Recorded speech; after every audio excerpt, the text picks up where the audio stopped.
ask for more. That is literally the solve. It's not the perfect solve. It's an incremental betterment of something that is fucked up. You can't do it indefinitely, but it is a strategy. Like the art world is largely filled with people who want to do good things. I think that is the starting point for everything. Mm-hmm.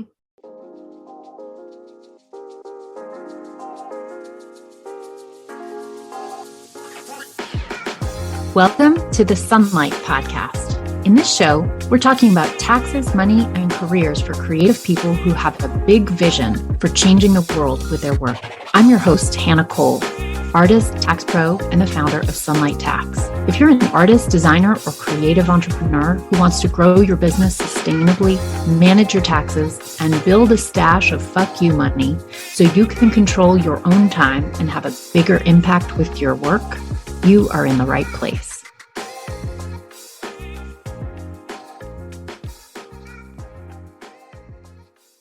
Paddy Johnson, welcome to the Sunlight Podcast. I'm so excited that you're here.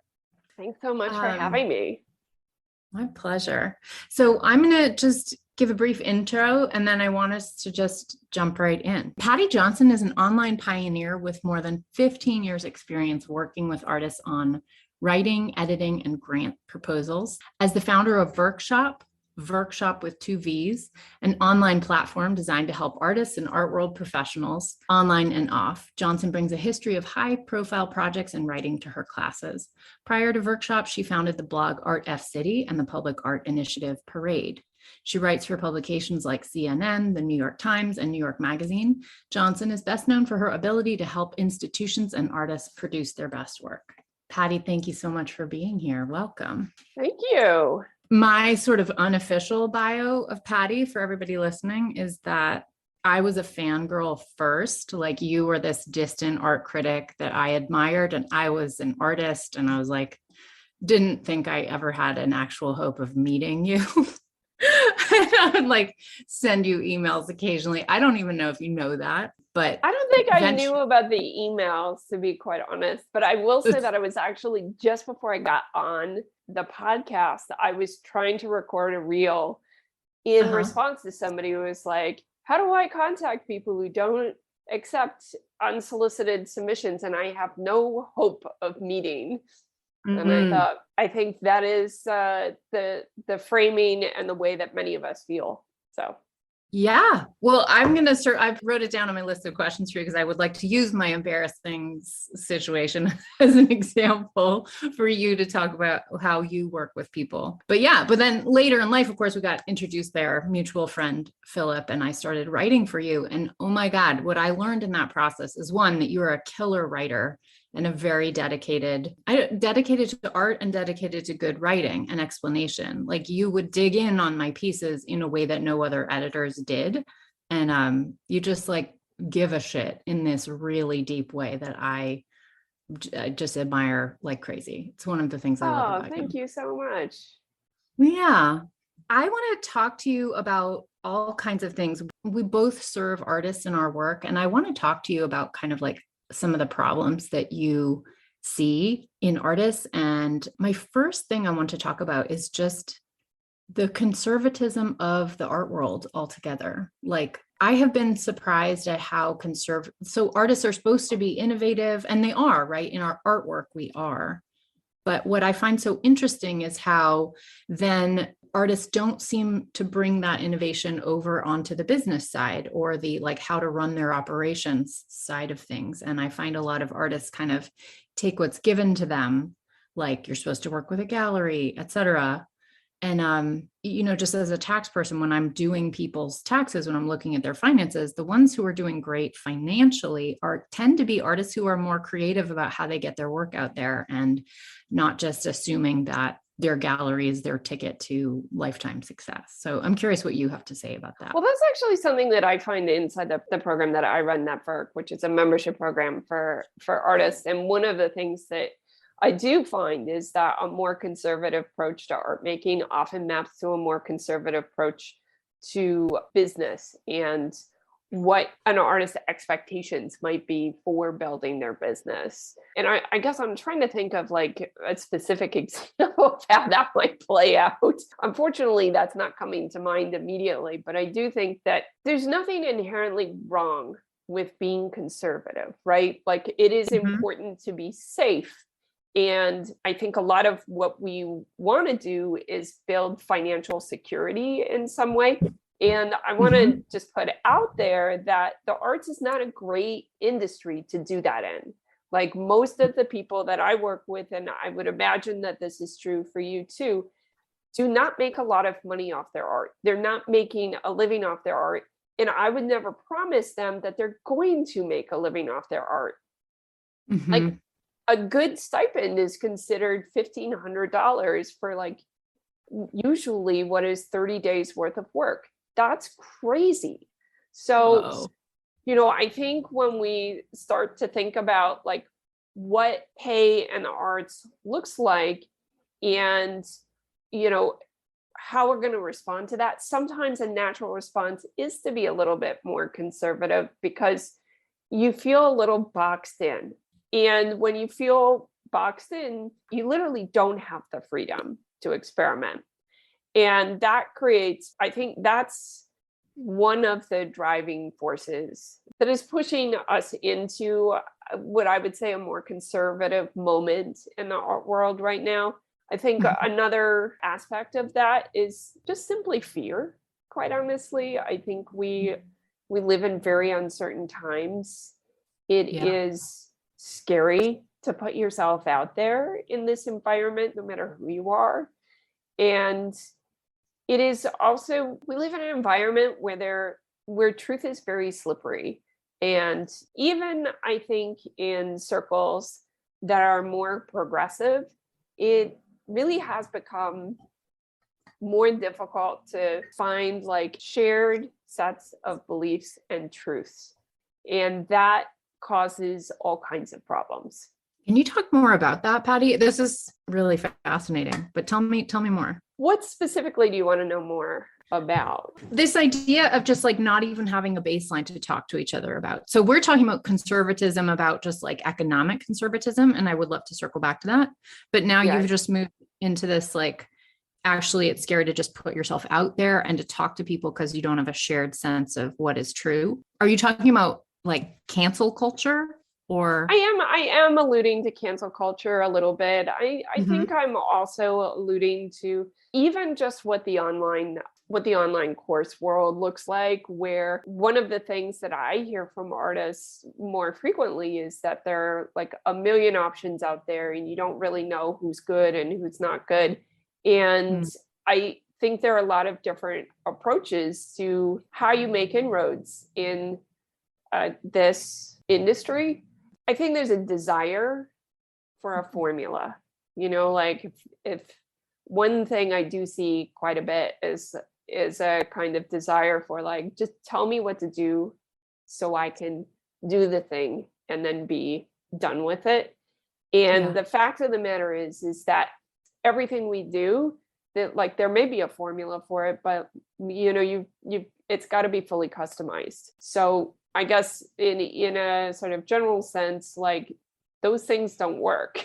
The formula. I think that the answer I am giving you is perhaps a little all over the place. But there's a lot of issues. That is exactly, I think, right. Yeah. One of the things that I actually spent a bunch of time talking to artists just about what their problems were. And I did that because I wanted, one, to be able to better shape the program that I run. I'm talking to artists all the time, of course, but like I wanted to get like a deeper sense of what the actual problems were. And it also does kind of help with the development of like how I'm going to speak to artists in public. And when I submitted this to an outside source, just like, what do you think the core problem here is? This particular expert was like, there are too many problems here. There's not one problem. Oh, wow. They couldn't, like, And I think that's something that it really is a difference between the art industry and other industries. There are so many problems that artists face that you can't really narrow it down to one and say, like, this is the one thing that if artists fix this, then everything will follow. The fact of the matter is, I think the art world kind of reflects in somehow a more concentrated way some of the problems that we experience, particularly as it pertains to inequities, and it magnifies how those problems manifest. So in some ways, the art world is always going to be more conservative because we're dealing, the market itself is usually dealing with people who are buying higher end, for lack of a better word, product like art. But it's really, I think, like you end up seeing problems first here. So interesting. I'm going to go back to the formula thing, because I think when I was starting out, oh my gosh, and my husband used to give me so much shit for this. I used to think like that I had learned basically a formula. Trust me, this was implicit and not explicit. I felt that I had learned a formula for how to be an artist, how to go through my career at a high level in graduate school. And the formula was, if you need the context of when I went to art school, 2005 was my graduating year for my MFA. That was 2001. Okay. Similar world, but yours was a little more .com-y crashy. So the formula to me was, you go and you scope out some galleries that are a decent fit for your work, and you pick one that's like your target, and then you find it, and then you get represented by that gallery, and then you're set, all done. And I, like, 1 year out of graduate school, I managed to become represented by a gallery. And then as soon as that happened, I was like, oh, this is the beginning. Like, I thought this was the end point, Yeah. Oh, I was like, my problems had only just started. And I like one of them, just in a totally practical, I like numbers sometimes because they can clarify things that are fuzzy otherwise, but just from let's look at the numbers behind what it looked like for me in 2005 to be represented by a gallery. That gallery had how many artists in the roster? 20 to 25 different artists, and not all treated equally, let's be clear, but 20 to 25 different artists who are rotating in and out every 2 years, have a solo show, occasionally have group shows. And that supports the owner of the gallery, the two owners of the gallery. That makes a living for them. Now, I'm 1/25th of that. So like, I'm making, in theory, if all the money sort of was earned equally and consistently across all those artists and all those shows, which it's absolutely not, I'd be making a 1/25th of the income that these people were. And I was like, oh, so one gallery gives me 1/25th of an income to live off of. Like, that's not going to work. So that was the first. Then you can go deeper into, like, there are the 2 to 3 artists who sell well, and they push those are the ones who get the ad in Art Forum at my time. Times have changed, but that's how it was then, that they put the money behind and they bring to the big art fair. And my show didn't sell so well, so I'm not going to get an ad. I'm not going to get taken to the art fair. So then we're talking less than 1/25th. Anyway, that was my wake up call right out of the gate, and my formula that didn't work. But that's not a question, just a statement. Oh, that's fine. So I'm curious just about, let's see, we were talking about like the conservative, the gallery model, the number of different issues that artists face.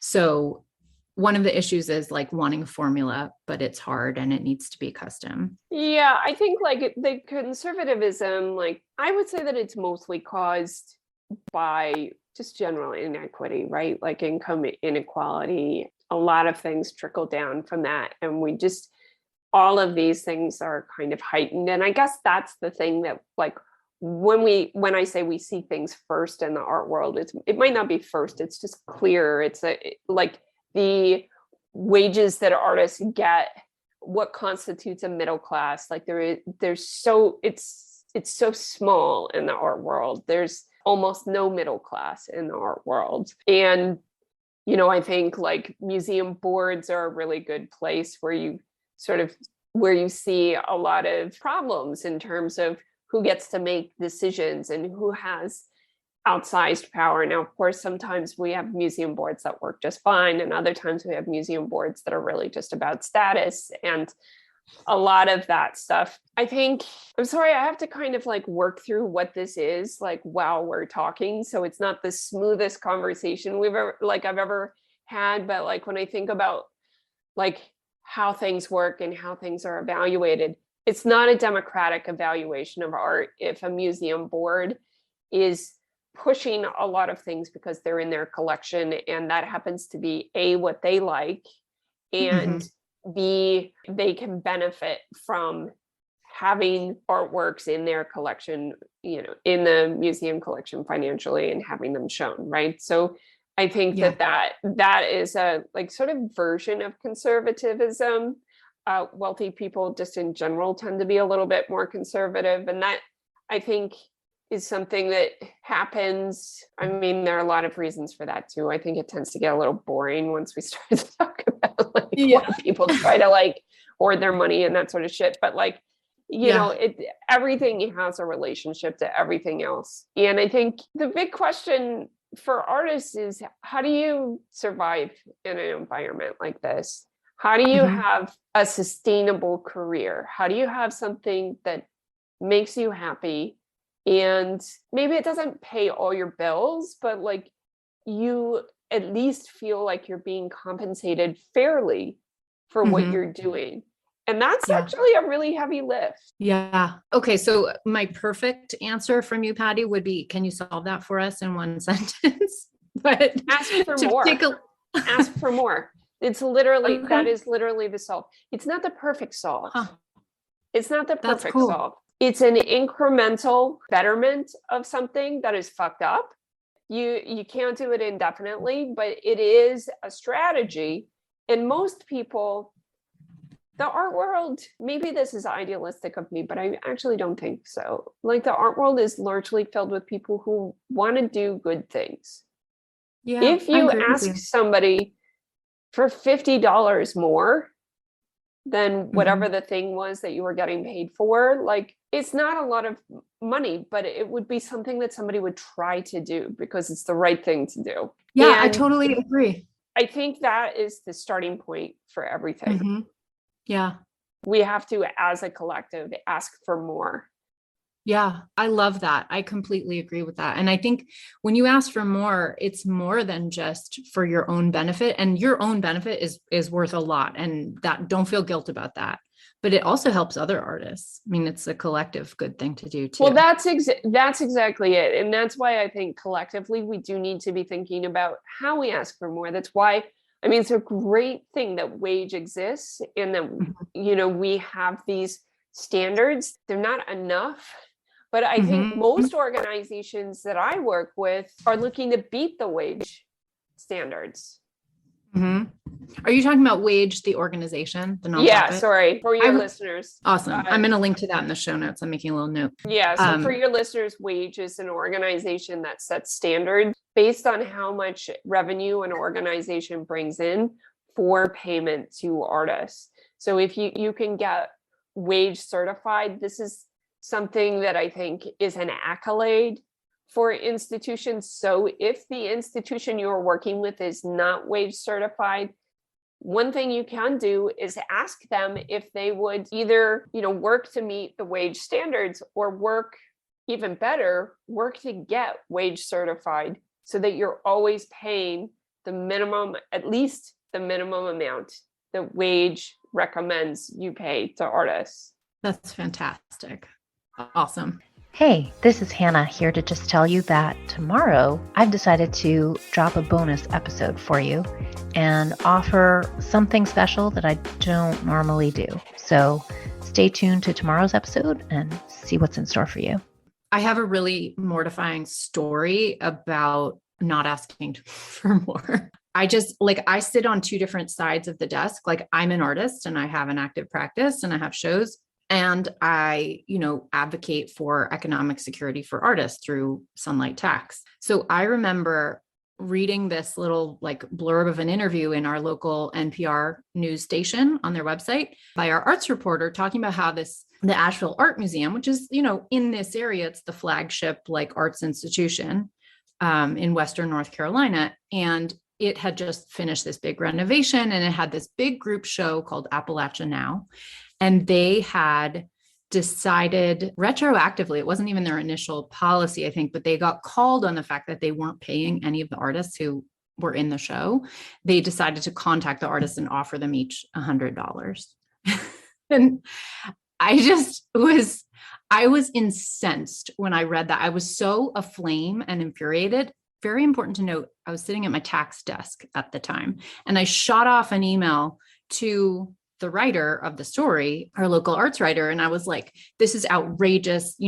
Other institutions look to the Asheville Art Museum to, to set the tone for what's okay to do to artists. And when the big one treats artists this way, there's no hope for anybody. And I was like, this is outrageous. And, from a tax perspective, when artists make too little income from what is genuinely a professional career, they're at risk for audit. And this is like, sets up this whole awful system for artists. And this has to change. This is not okay. Right. I wrote this furious email to him. He got back to me in an hour, and I was in the downtown recording studio doing an interview with him within days. So yay, right? Big awesomeness. And then hilariously, the following week, I, as an artist, was doing an install at the North Carolina Museum of Art over on the other end of this state. And I was in a big group show, very similar to that Appalachia Now show. And I'm like, I'm going there. I have to go spend the night there. I brought a friend to help me do the install because I was painting a big wall, and it was like a massive install. And I realized on the drive over, oh my God, I didn't even ask for payment. I didn't even ask. I assumed they wouldn't pay me. I got a hotel room. I incurred a lot of expenses, and I didn't even ask. And other friends who had asked did get payment. So I was just just the fact that as an artist, I have become so accustomed to this. I did exactly the thing from the other, last week was so enraged about. So that's my story. I think this is this from my experiences running Art F City, which was an artist centered blog, that when you are used to not making a lot of money, you can forget to do things like ask for it, and B, start to think that it's not even conscious. If somebody were to ask me, are you worth the amount of money that you get paid? Of course I would say no, because especially at that time, I was living below the poverty line. I was not doing well. Yeah. So, and that was a real challenge for me because I was very visible. People thought I was doing a lot better than I was. And I never let anybody know that I was struggling the way that I was. And it's not like my friends didn't know, of course, that I'm pretty much, if you knew me, you we're in any kind of proximity, because there was a lot of anxiety and to never know how you're going to pay for a hamburger, let alone your rent that month, right? It's really extraordinarily stressful. In all of this, in service of being able to launch projects that you care about, but those projects get really compromised when you don't have the income to really support it. And so, I think the things that we do for love are so important, but I think that they can also become compromised when we become unable, or I think at a certain point, at least for me, it was I felt like I was so far inside a hole, I couldn't see the way out of it. So I felt like I really wasn't able to ask for what I needed, because what I needed was so much more than what I had, so, and I think that I see that with artists all the time too, right? Where you're selling just enough to make a living, but not really enough to get, maybe it's put a better way by saying you're making just enough to get by, but not enough to make a living. So everything is month to month. You feel like it's going to break sometime. You've got visibility, so it should break. And probably in any other industry, you'd be totally fine. But in this one, it's really hard. And Yeah. that's where, I think the things that we offer inside Netvvrk, it's not a panacea for this stuff, but it is like, here's a strategy for how to ask for more. It is here's how you find the person that you need to get the thing that you need. Yeah. And those things I think are really important, because if you don't have a support network, you're really fucked, right? I totally agree with you. Oh my gosh. I don't think I would be an artist almost 20 years later if it weren't for other artists. It is the sole reason.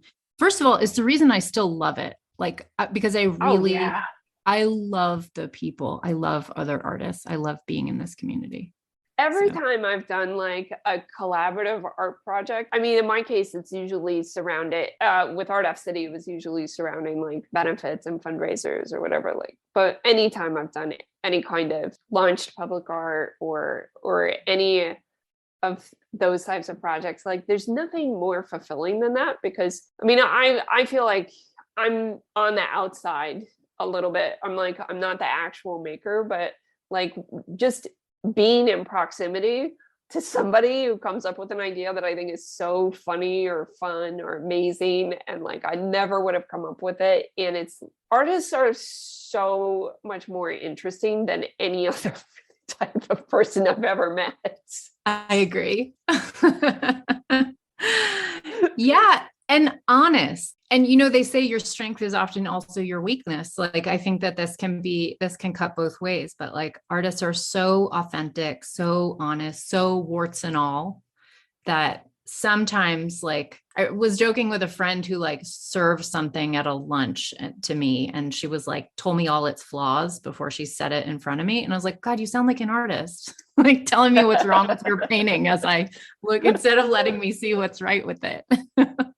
Yeah, but it's hard. I think when you're so honest, you can sometimes, I've seen this a lot, particularly with young women. Of course, I was one myself. I'm a little bit less than young at this moment, but of being so incredibly transparent about your needs that you get underpaid, or you perpetuate yourself being underpaid. Oh, well, I can probably get by with X, even if what I prefer is Y, in terms of asking for money.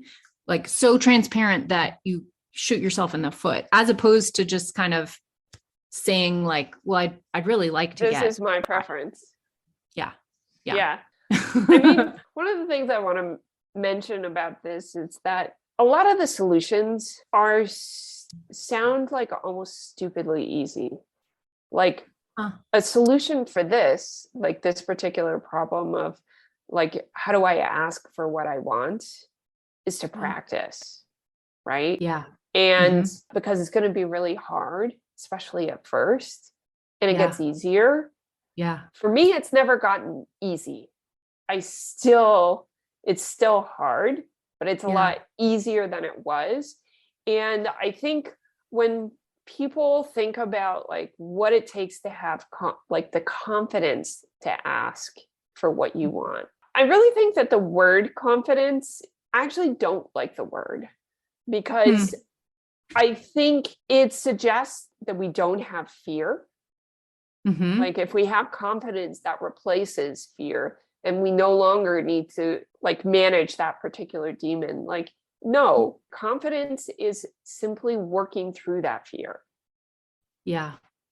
So you still have it, you still deal with it, but you find means to do the things that you need to do anyway. And yeah, I hear that. Feel the fear, do it anyway. Yeah, that's what confidence is. Yeah. It's not fearlessness. It's not letting yeah, fear well, stop because you. I think that's what people think it is. Confidence is not ever fearing what it means to speak up or ask for money even when you think you won't get it, all these things. But it's really just working through that. So the outcome looks like confidence, of course, that's what it is, but it's the process itself gets you to that point. Yeah, that's brilliant. I think about this a lot. Like you and I both now are running businesses that support artists in different aspects of their careers. And I think about this now that I'm a business owner, there's so much stuff that I encounter so much more frequently just because, like even a tax return is a lot less expensive than a painting. And so I have hundreds of tax clients versus there's never been a year of my life I sold 100 paintings, right? It's just much more rare. Right. Or, how many museum shows do you get a year? Maybe one per 3 years. I mean, it's like just not happening all the time. So like your opportunities for practice are so much more rare. They also therefore feel so much more fraught, and you don't get the practice that like me as a business owner, when somebody like wants a refund. I literally was talking to Erica Hess on a podcast interview just recently. Like, somebody ever asked me for a refund for a painting, I feel like I would die. But yeah, I have had to deal with like create a refund policy, articulate what it is, uphold my standards, make sure the other person is acting in good faith. Like I have so much practice with that now that I don't get that degree of practice as an artist. And that's part of what makes it hard. that is such a good point. There isn't enough opportunities to get that practice. So of course you're going to struggle with it a little bit more.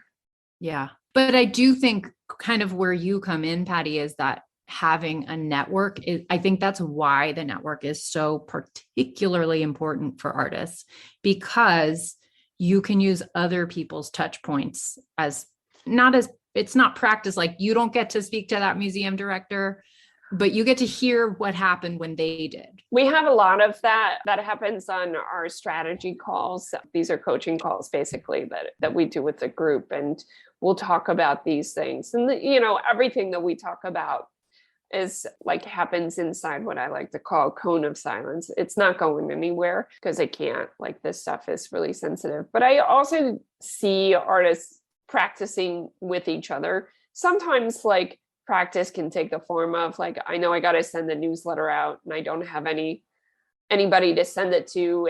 A lot of people get nervous about sending those out because maybe they don't have the contacts or they don't have a show or something. So like, why am I even bothering sending this out? And it's like, people still want to hear from you. It's important to tell people what you're doing in your studio. The only touch point for like your place in the, like what you're doing in the studio can't be like when stuff leaves. Like there has to be a kind of ongoing discussion with your followers, anybody on email about what you're doing and why you're doing it. And that's helpful, not just because you're reaching out to people and they get to know what you're up to, but it helps, like it helps form a connection. It also helps you think about how you want to talk about the work.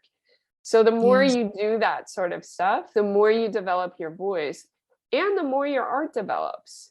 Like all these things, everything, it's all an ecosystem. So I think a lot of the work is really figuring out like what elements you need to have a balanced ecosystem. Mm-hmm. Yeah, I think that's really important. And that practice and that cycle, I think, here's my development stage, and I can openly talk about that in my newsletter. Here's the like, oh, these are ready to show. Here's the, I don't know, I'm giving an example of how that might go for an artist. And then like, oh my gosh, I got the show, or, oh my gosh, the studio visit went well. Like, I don't know. Yeah. And I think usually it's important also in your emails, talk to people like you would your friends, because your friends are on the other end. Ask them a question. What are you up to? Tell me what you're up to. It's helpful for a couple of reasons. One, whenever somebody responds to your email, there's like a little click in email land that tells some computer like, hey, this person is not sending spam.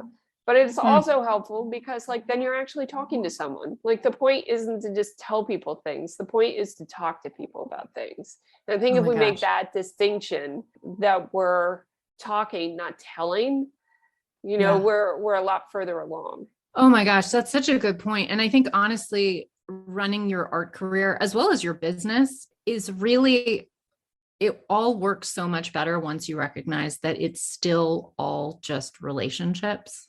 Yeah. Like, it's not a robot on the other end. It's a human being. Like, yes.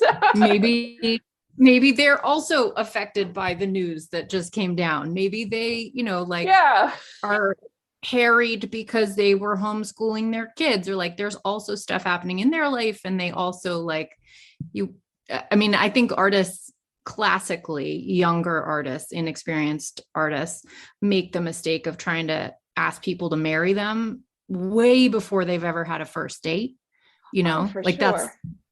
And I feel like once you kind of get like, right, you cannot just like meet a gallerist for the first time and like ask for a solo show. That is bananas, right? You have to like respect the learning process there. It makes it all better. And it like takes a lot of the pressure off of you, the artist too, just like, right, I'm developing a relationship. That's what I'm doing.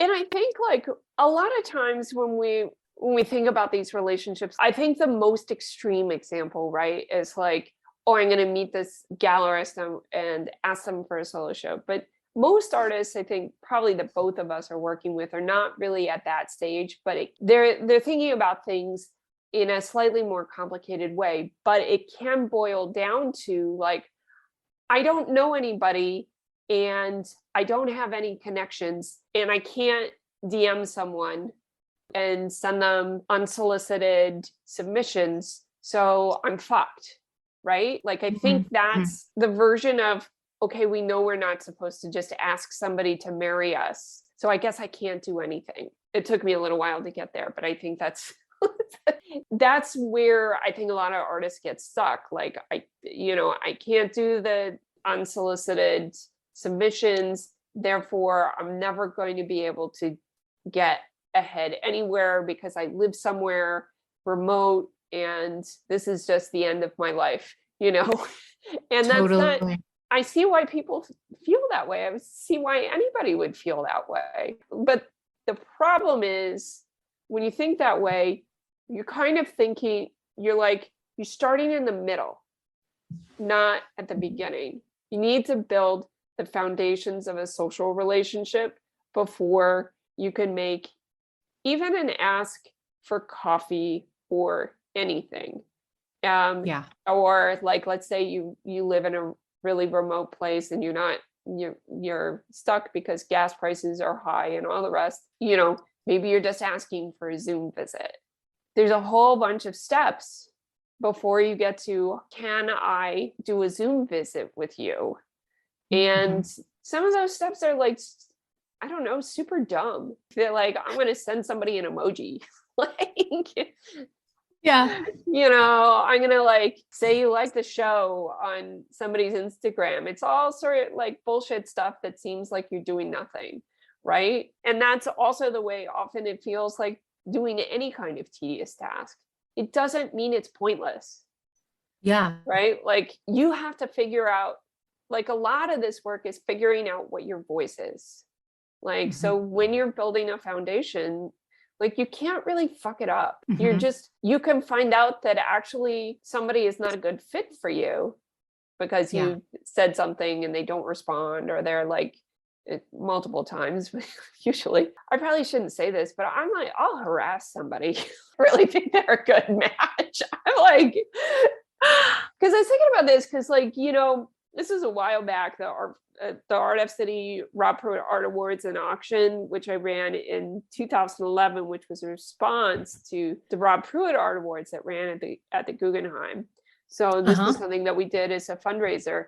And like, I asked Rob Pruitt a bunch of times to give something to the auction. I can't remember how I found his email address, but I did. I think he had a website at that time. I think that was how. So, you could, and I probably asked them 3 times and never heard anything. But the thing is that he reached out, like, I think a day before the thing happened, and like donated something. And basically what had happened is we had gotten enough press because this thing was so absurd, and it kept getting more and more and more absurd as things went on, that when he was first asked, there was no benefit for him donating something. By the time he got back to me, there was. Wow. That's so Right? cool. Mm-hmm. But you can see that was a short time period. I think that happened over the course of a month, but you can see that there's kind of an evolution of a relationship there that starts from nothing and builds. Yeah. There's a different path for everyone, but it can be done. Anybody can do it. Absolutely. I have a number of stories like that in my career. Like, well, one, and I'll name names because this is such a lovely human being who just should be named. But like George Kinghorn, he was the director. He kind of started, I believe, the Jacksonville MoCA, and my husband's from Jacksonville, so we used to go there a fair amount. He was like on my list. I had like reached out to him by email a couple times and never heard back. I think it's really important not to get discouraged when a very busy person doesn't get back to you. Oh, yes. Like that doesn't mean they think you're terrible, right? It probably means they're really fucking busy. Yeah. And like, so I wrote to him, and I did keep him on my mailing list, and I just kind of mailed semi-consistently, right? Like my newsletter. He ended up moving to Maine. He became the director at a museum in Maine, and like many, many permutations, and years went by, right? And I never heard one word from him. I had sent him a couple emails. I sent him postcards when I had a show, like, yes, actual physical postcards. So he was hearing from me for years.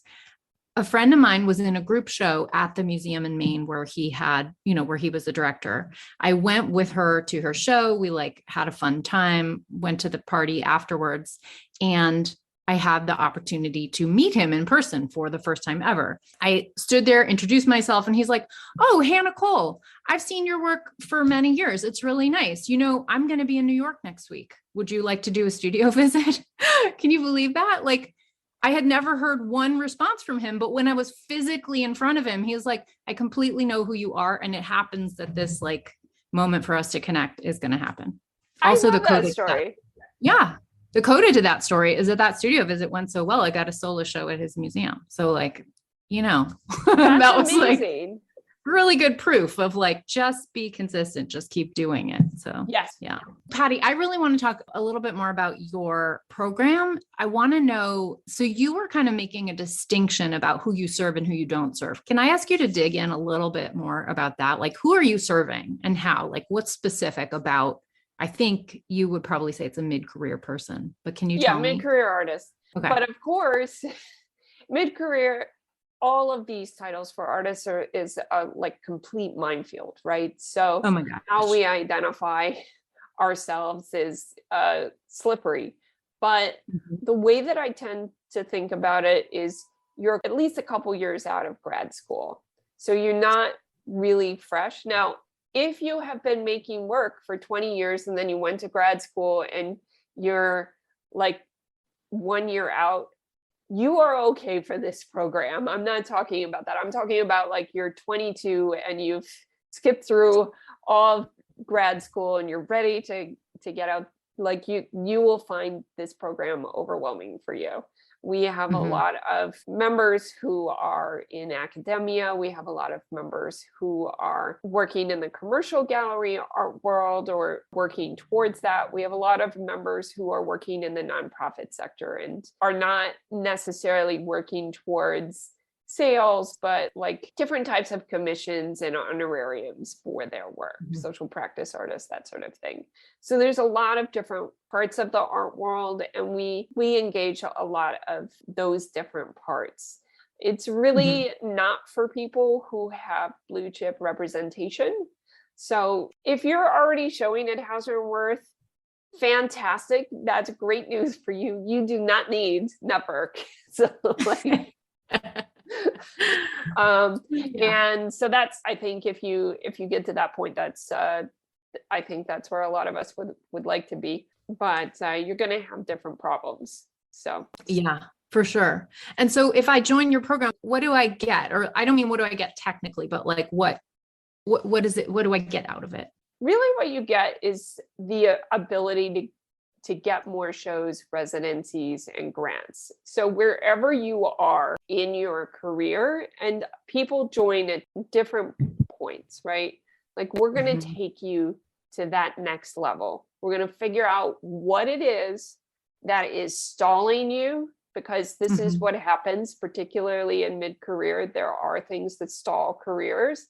and we're going to Yeah. move you past that block so that you can get to that next level. Now, part of the work that we do with the artists who join is work on establishing goals, because that's something that I think we probably all think we have, but if we haven't, sometimes we don't choose the right ones. So we have modules inside the program that are specifically designed to help you figure out like which ones are actually right for you. And we really work with artists to, it really depends on like what you're looking to kind of do, like how we're going to work with you. So a lot of artists will use the coaching sessions to say, develop a particular body of work. Maybe that's through the studio visits, and then also through some of the asset reviews. And an asset review is say, like, let's say you're applying for a grant. I'll take a look at the grant language and see how you can improve the application. We've gotten a lot of people a lot more money because they've gone through the process, not just of me reviewing, but also having feedback from other members who have gotten those grants or just have like good feedback. So we have a community that is, in my estimation anyway, very giving. So if we have information and knowledge that we can share, we do it. That's awesome. Wow. It sounds so good. It's really exciting.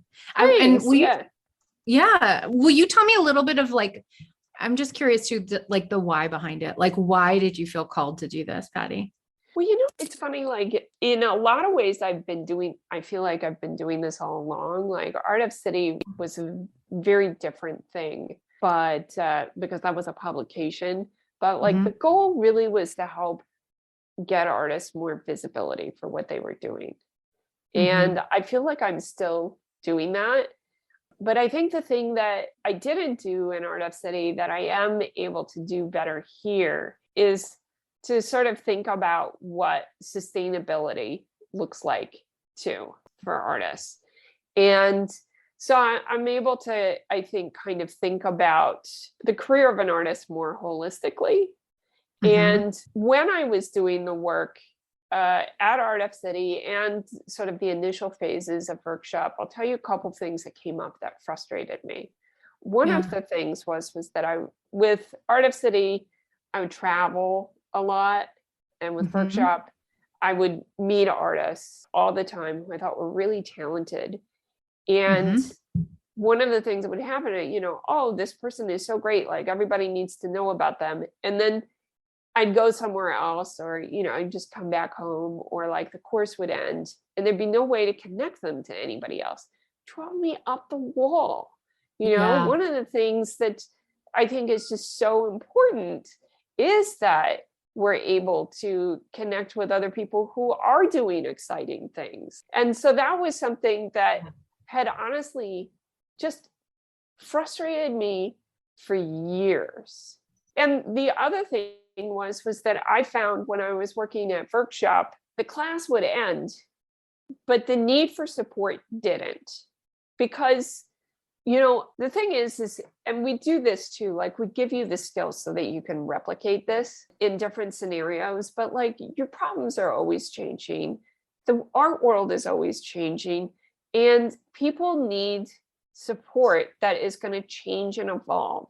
So I felt like fundamentally the courses I was offering were, I think they were really good courses, but I think they didn't solve a core problem, which is that artists need ongoing support. They don't just need one-off solutions. And I feel like the nonprofit world is really good at offering these like one-off things, like boot camps and like workshops and things like that, things that don't offer the kind of sustained support that an artist needs. The reason that an artist gets a gallery is because the gallery gives them sustained support when they like, in terms of like sales support and shows and that sort of thing. This is of course best case scenario. We all know that not all galleries are perfect.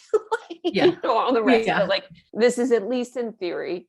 But if you're unrepresented, you're doing a lot of that work yourself. And so I think a lot of the questions that I have is like, how can I unburden people with some of this stuff. How can I make it easier for them? You know, one of the things that if you take the webinar that I have, we have something, it's called like the 24-hour fix. It's called the fix, actually. And what it is are like 5 things that you can do within 24 hours that will help, right? Oh my God, that's incredible. I love that.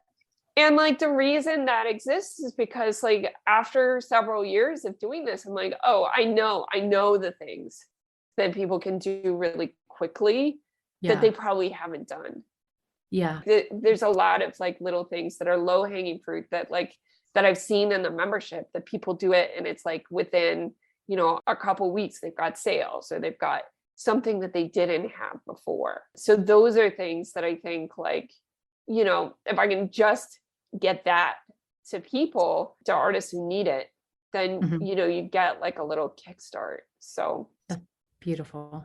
That's fantastic. So in the show notes, we're going to have the link if people are interested. I mean, this sounds so amazing to me. I'm like, what are those 5 things I can do in 24 hours?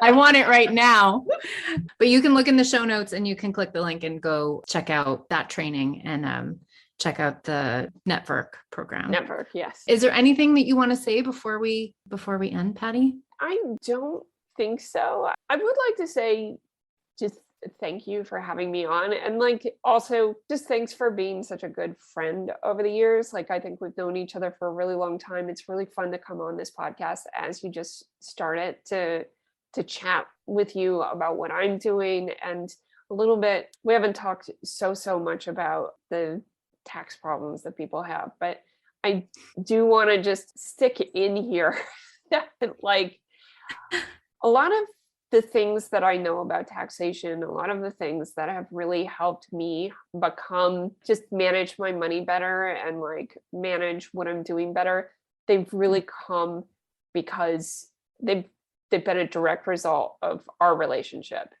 And I want people to know that, because like, you're incredibly generous, but you're also incredibly smart, and like you give good guidance to people. It can really be transformative. And I don't think that I would be doing my job properly if I didn't spend these last couple of minutes telling people how amazing you are. Oh, Paddy. Thank you. I appreciate that so much. It's mutual. If you're listening to this, what you don't know is that I've recently had the pleasure of having some business therapy with Paddy, where we have these like epic 2-hour phone calls where we go through all the issues, like all the stuff we're dealing with. And yeah, I feel a kindred spirit in you, Paddy, because you just like deeply, deeply give a shit, and you have a really amazing brain and you're working on it. Like, well, how can we make this better? What are the systemic problems? How can an individual benefit? And I love that. So it's like, you know, you kind of wish the work didn't have to be done on such a deep level, but I can't think of a more rewarding thing to do, because art does make the lives of everybody better. So if there's more of it and people are better taken care of, like, we're just going to benefit as a culture as a whole for that. So I so agree with that. Yes. And I think that having a network of people around you to support you and to learn from and to have those different data points it just can't be overstated how valuable that is. I just also love I love how you're thinking of systemic problems and how the individual problem relates to it. And like both of us, I think, have this message of like, let's also raise the standards across the board. Yes. Like, for everybody. Yeah. And I think that's important, because art needs to exist. We need it in our life, and it makes the world better. I know it sounds like cliche or cheesy or something, but it's actually true. Like, that's the thing. If you take that thought to its most natural conclusion, it always works out to be true for me. So same. Absolutely. People made art during the Holocaust. I mean, like art has been a thing people turn to in the darkest moments, also in the most wondrous moments. I mean, it's just like, it's an expression of what it is to be a human. And I think in the best way. So art is often where I feel proud to be a human again. Yeah. The New York Times makes me feel not proud to be a human. And then art makes me feel good again. So, Likewise. yeah. Awesome. Well, Paddy, thank you so much. Thanks for the amazing work that you do just generally in the world. Thanks for being my friend. And thanks for coming on to the podcast today. It's been a delight. Yeah, thanks for having me. Thank you for listening. If you like the show, be sure to subscribe, leave a review. It really helps, and share it with a friend. I'm so grateful. This podcast is for education and entertainment only. Nothing in this episode should be taken as individual tax or financial advice. You can find all the tools, books, and links we reference at sunlighttax.com/podcast.